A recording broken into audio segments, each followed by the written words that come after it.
Bom dia! Desequilíbrio emocional. Quero te contar uma história. A mãe e a bolsa de medicamentos.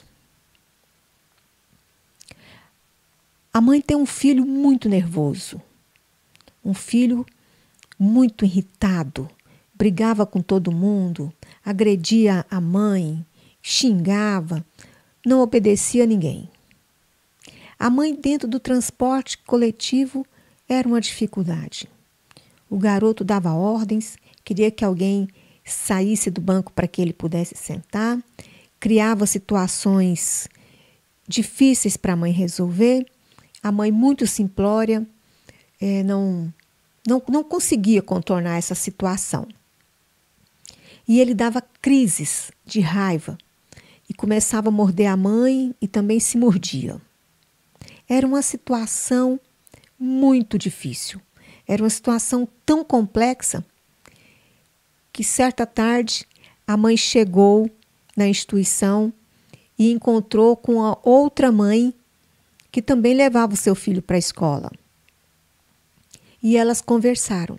E ela expôs a situação que ela estava vivendo num desabafo de que assim, eu não aguento mais.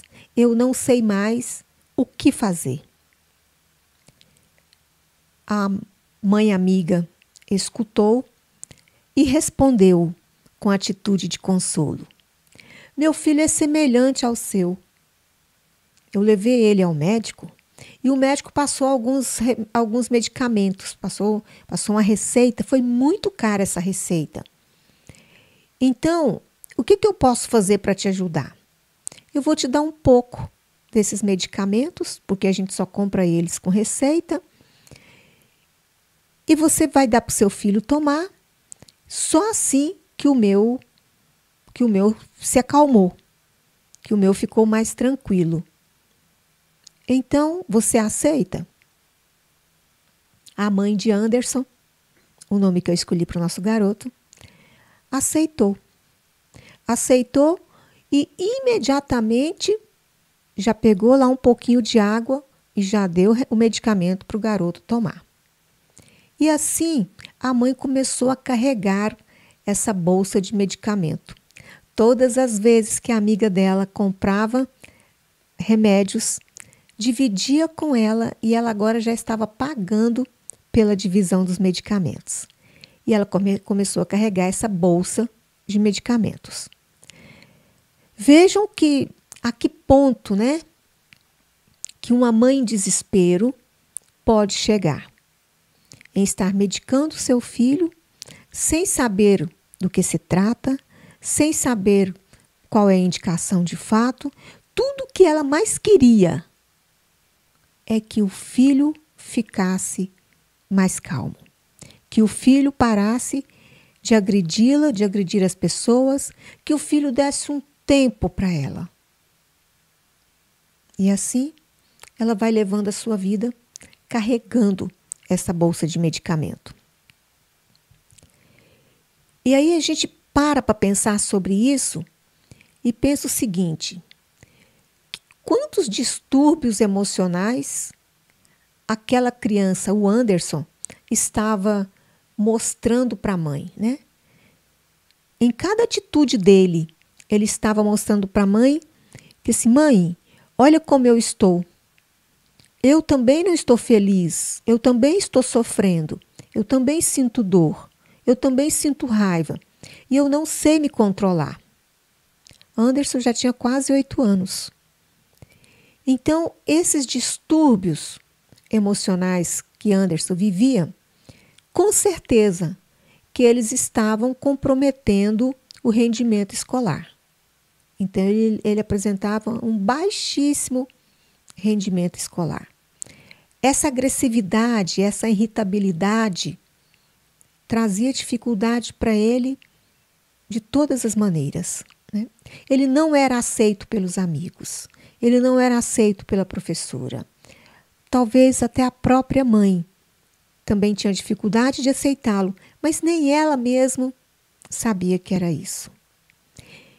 E essa dificuldade, então, com a agressividade, a irritabilidade, também favorecia para esse quadro de dificuldade de concentração, dificuldade para aprender, uma certa ansiedade, né?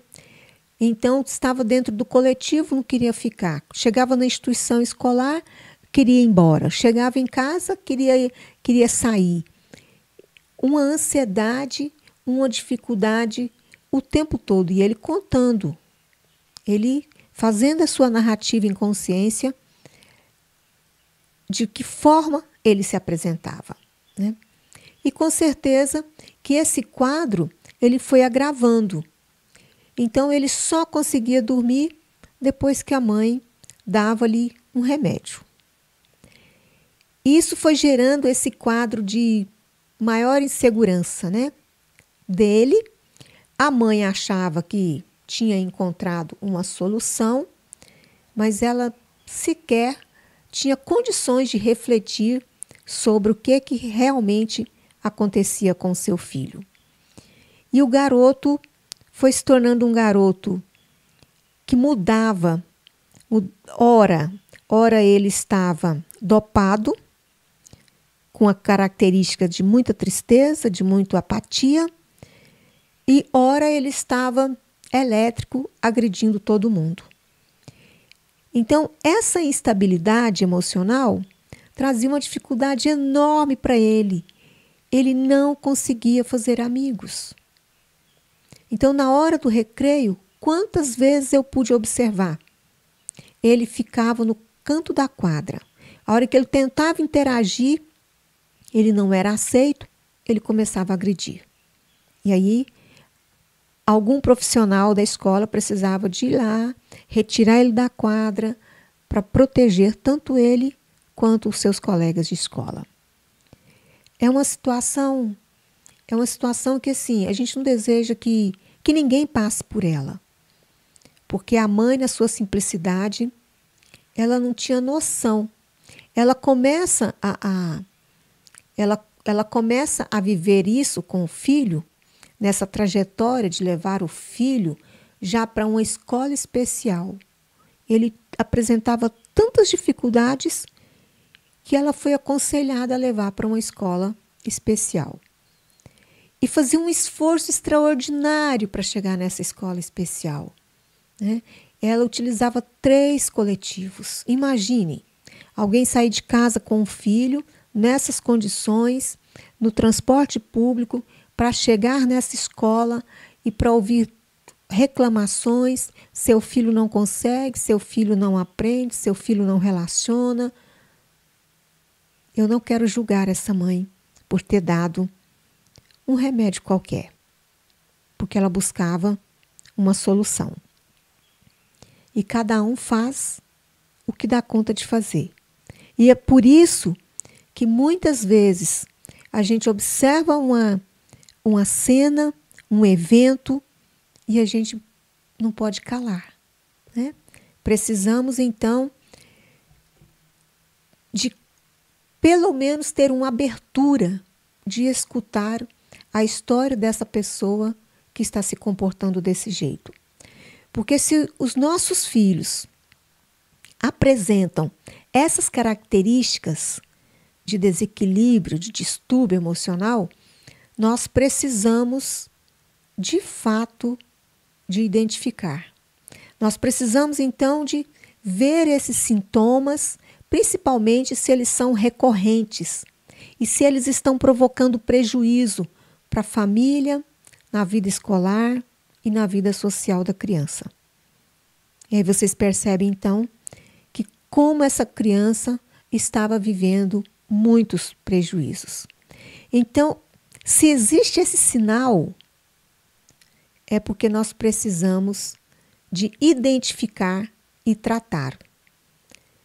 Porque uma situação na infância de um desequilíbrio emocional não tratada, ela vai comprometer o desenvolvimento dessa criança e ela vai comprometer também a vida adulta dessas pessoas. E muitos que às vezes têm um diagnóstico de que tem uma deficiência mental passam também a ter uma doença mental. Então, identificar as causas e procurar um tratamento é a atitude mais correta. E aí a gente observa que quantas feridas, né? Quantas feridas na infância que não são devidamente identificadas e tratadas. E elas vão causar essas sequelas emocionais para o resto da vida. Então, qual é a maneira mais eficiente de ajudar as crianças que apresentam esses sintomas de distúrbios emocionais? É aconselhar essa família que ela procure por ajuda, que ela procure uma ajuda especializada para desenvolver a inteligência emocional desta criança, que é uma das inteligências pouco trabalhada no nosso sistema educacional. A própria formação do pedagogo, a formação do licenciado, ela ainda não tem este conteúdo na matriz curricular. Significa que as escolas, elas ainda não priorizam o desenvolvimento da inteligência emocional, salvo algumas exceções, né? Então, a gente precisa de compreender o contexto dessa criança, esses sintomas que ela está contando todos os dias, para a gente conseguir encontrar um caminho para que ela consiga ser atendida por especialistas, onde ela possa ter uma melhor qualidade de vida e de relações. Mas isso é fácil? Não, não é. E por não ser fácil, por a gente entender que as nossas crianças elas são muito vulneráveis, que nós precisamos de pensar sobre essa questão das emoções. As emoções que nós sentimos, elas têm uma função. Porque é por meio dessas emoções que a gente constrói significados e que a gente faz conexões em nossas vidas. Então, todas as emoções, todas, inclusive as negativas. Essas emoções, elas são como um radar interno. Elas estão mostrando para a gente que é preciso dar atenção para o que está acontecendo no nosso interior. Principalmente que a emoção é um fenômeno inconsciente. Então, a gente precisa de pensar que muitas vezes a gente condena alguém ou uma criança que tem uma atitude de ficar brava, de ficar muito irritada, e na verdade ela pode estar defendendo de alguma situação que é injusta. Ela pode estar se defendendo de uma violência que ela está vivendo no dia a dia, que ela ainda não consegue falar sobre essa violência, mas ela está sentindo a violência. Então, a gente precisa de pensar que as emoções, elas precisam de ser escutadas. Como essa criança, já com quase 8 anos, ela sozinha não consegue promover essa escuta, então que a mãe, que o pai, que os professores, que as pessoas que estão em volta consiga identificar por que é que ele está sentindo dessa maneira. Como não é uma tarefa fácil, por isso que a gente precisa de aprender a pedir ajuda. E quantas vezes a criança ela declara que ela sente medo, ela declara que ela está insegura para fazer algumas coisas. E nós adultos queremos empurrar ou queremos forçar. O medo, gente, é uma emoção que ele geralmente tem o objetivo de nos proteger de algum perigo. Isso tanto com a criança, com o jovem ou com o adulto. Se você sentiu medo, preste atenção no que esse medo está sinalizando. É claro que se eu sinto um medo que me paralisa, aí eu também tenho que pensar sobre ele, né? Por que o que eu estou sentindo agora está me paralisando desta forma? Mas é sempre trazer esta emoção inconsciente para o nosso consciente, que é quando eu começo a perguntar: por que eu estou com medo de entender qual é a realidade do meu filho? Porque na maioria das vezes, a gente tem tanto medo de entender esta realidade do desequilíbrio que nós preferimos nos iludir, pensando que dar um medicamento qualquer é tratar a situação como normal. Ah, é normal. Tem criança que é mais irritada mesmo. Tem criança que é mais agitada mesmo. É normal. O meu filho é assim. Eu também conheço outras mães que vivem isso. E aí a gente começa a concordar com esse quadro de normalidade, achando que é assim mesmo que nós vamos continuar. Vivendo esse quadro de tristeza, porque ao dar o medicamento, tudo bem, às vezes a criança pode até acalmar, mas ela também não consegue concentrar nas atividades da escola.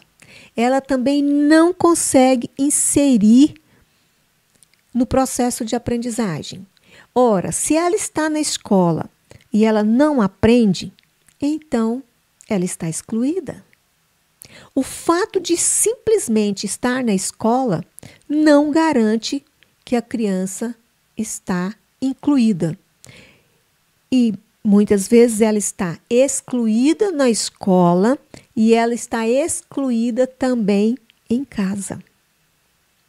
Porque se ela está medicada, ela também não está vivendo a sua realidade conforme ela viveria.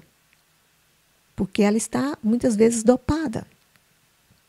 Veja o quanto que essa situação é uma situação que eu vejo assim, que ela grita por socorro. Né? Esta mãe, esta criança, eles estão gritando por socorro. Eles estão pedindo ajuda. E aí a gente percebe o seguinte. Quando eu me lembro desse fato que eu vivi no Instituto Pestalozzi, eu fico imaginando assim, ó. Eu estava ali com a criança, eu trabalhava com musicoterapia e eu observava o quanto ele tinha alguns picos diferentes, né? Um dia extremamente agitado, outro dia um pouco mais calmo, mas também não participativo, ficava muito passivo. Ou tinha dia mesmo que ele ia para o canto da sala e ele não queria cantar, não queria brincar, ele não queria participar das atividades de musicoterapia. Ele simplesmente ficava lá no cantinho, quieto até que adormecia. E eu pensava, bom, ele deve estar tomando um medicamento muito forte. Ele apresentava esse baixo rendimento escolar. Ele não conseguia ser alfabetizado. E aí, quando eu fui conversar com a professora, falando sobre ele, aí a professora disse, não, eu já entreguei. Ou ele é muito agitado, ele muito indisciplinado, bagunça toda a sala, ou então ele debruça na cadeira. Então, ou é pouco ou é muito. E ele não participa do processo da aprendizagem. E essa agressividade, essa irritabilidade dele, perturba todo mundo. E essa dificuldade de concentração dificulta todo o processo. Então, a gente foi observando tudo isso, todo esse quadro, que eu falo que é um caos, né? É um caos que a criança está vivendo.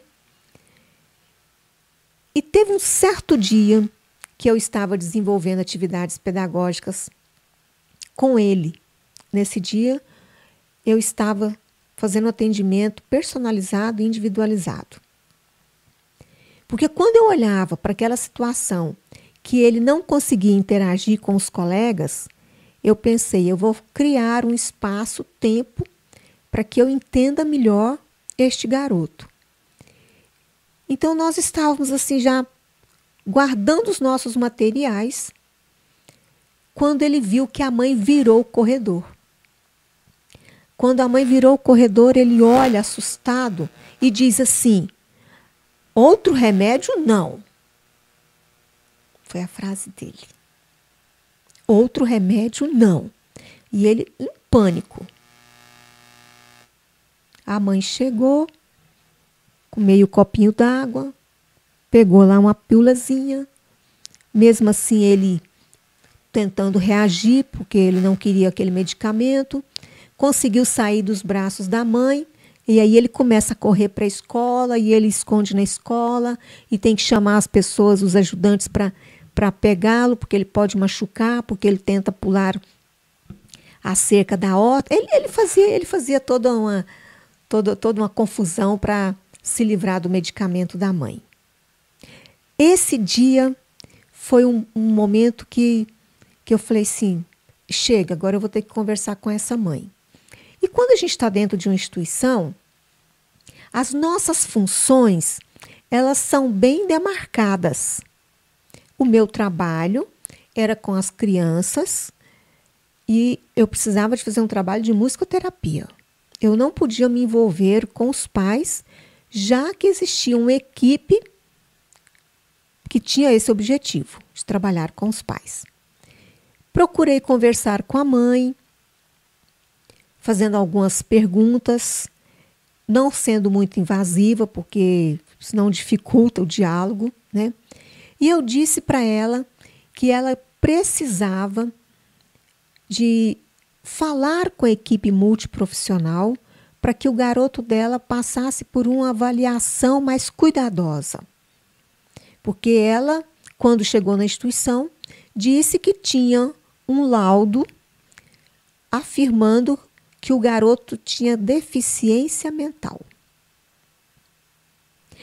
E aquilo me intrigou, né? Como pode um garoto com deficiência mental, que aprende tão rápido a letra das músicas que nós trabalhávamos, que quando ele estava mais calmo, mais participativo, ele demonstrava que ele entendia a proposta da atividade, ele alcançava o objetivo das propostas e ele não trazia nenhum aspecto físico de deficiência mental. Falei, bem, não dá para a gente fazer uma avaliação só observando. É preciso que uma equipe multiprofissional dê conta deste caso. Para nossa surpresa, a equipe, uma psicóloga, fonoaudióloga, assistente social, o médico da instituição, juntamente com uma psicopedagoga, também convidamos a professora do menino para participar dessas reuniões. Ele passou por diversos testes aplicados pela psicóloga e chegaram à conclusão: Anderson não tem deficiência mental. Gente, olha a mudança, né? Olha a mudança do quadro. Quem foi que fez o diagnóstico anterior de que a criança tinha deficiência mental devido ao desequilíbrio que ela apresentava? E agora que ela foi avaliada por essa nova equipe da instituição, chegaram a esse diagnóstico. Anderson não tem deficiência mental. Logo, Anderson não pôde, então, continuar no Instituto Pestalozzi. Ele foi encaminhado para uma escola regular. O médico pediu vários exames. A mãe começou a passar por um por algumas orientações com a equipe multiprofissional. Primeira coisa que foi pedido a ela, que ela não ministrasse nenhum remédio a mais para ele, que ele não precisava desses medicamentos, que o que ela estava fazendo não poderia continuar.